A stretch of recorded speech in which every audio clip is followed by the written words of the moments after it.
കോട്ടപ്പത്ത് വന്നേക്കാണ് പിള്ളേരുടെ dance arrange ചെയ്തിട്ടുണ്ട് കോളേജിൽ നിന്ന്. ഒരു ഫ്ലാഷ് മോബ് ഒക്കെയാണ് ഉദ്ദേശിക്കുന്നതെങ്കിലും എന്താണെന്ന് നമുക്ക് നോക്കാം എങ്ങനെയാണെന്ന്. കാണാൻ സാർമാരെയും മിസ്സുമാരെയൊക്കെ വന്നിട്ടുണ്ട്. വെറുതെ കമന്റ് അടിച്ച് ഇതാണ് ഞങ്ങളുടെ നിഖിൽ സാർ, ഇതാണ് ഞങ്ങളുടെ വേറെ സാർ, ഞങ്ങളുടെ ലാബ്. ഇവരുടെ ആക്ടിംഗ് ഒക്കെ കണ്ടാൽ വിചാരിക്കും ഇവരാണ് ഡാൻസ് കളിക്കാൻ പോകുന്നതെന്ന്. പക്ഷേ അത് തെറ്റിദ്ധാരണ വെറുതെയാണ്. ഫ്ലാഷ് മോബിന് ആങ്കറിംഗ് വന്നേക്കാണ് ഞാനൊരു ക്വസ്റ്റ്യൻ മാർക്കാണ് ഇപ്പോഴും. Dance master Vikram. അങ്ങനെ ഫ്ലാഷ് മോബിനായി അവിടെയും ഇവിടെയും നിന്നുകൊണ്ട് 2, 3, 4, 5 ആൾക്കാരാണ് ചുറ്റിനായിട്ട് നിൽക്കുന്നത്. കാണാൻ ആരും തന്നെ ഉണ്ടായിരുന്നില്ല. നട്ടാറവയിലും കുറച്ച് പുഴയും കുറച്ച് കാറ്റ് മാത്രം അന്നേരം ഉണ്ടായിരുന്നുള്ളൂ. പക്ഷേ ഡാൻസൊക്കെ അടിപൊളിയായിട്ട് അവർ കളിച്ചു, അതിലൊന്നും പറയാനില്ല. എങ്കിലും തളരരുത് രാമൻകുട്ടി തളരരുതെന്ന് പറയുന്നത് പോലെ ആരും തളർന്നില്ല.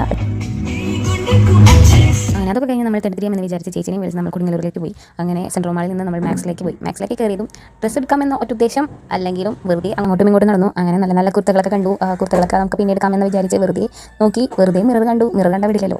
അപ്പോൾ മിററൊക്കെ കണ്ട് ഡ്രസ്സൊക്കെ നോക്കി ഇഷ്ടപ്പെട്ടു. എന്നാൽ പിന്നെ പോകാമെന്ന് വിചാരിച്ച് നമ്മൾ 2 കുർത്ത എടുത്ത്. അത് നല്ല കളറുണ്ടായി, നല്ല കളേഴ്സ്, മഞ്ഞ കളർ. അതെനിക്ക് ഒത്തിരി ഇഷ്ടപ്പെട്ടു. അത് കഴിഞ്ഞപ്പോൾ എൻ്റെ ചേച്ചി മീഷ്മയുടെ ഓരോ കുസൃതി വികൃതികളൊക്കെയാണ് ഇനി കാണാൻ പോകുന്നത്. കഴിച്ചിട്ടേ ഉള്ളൂ. Okay, by.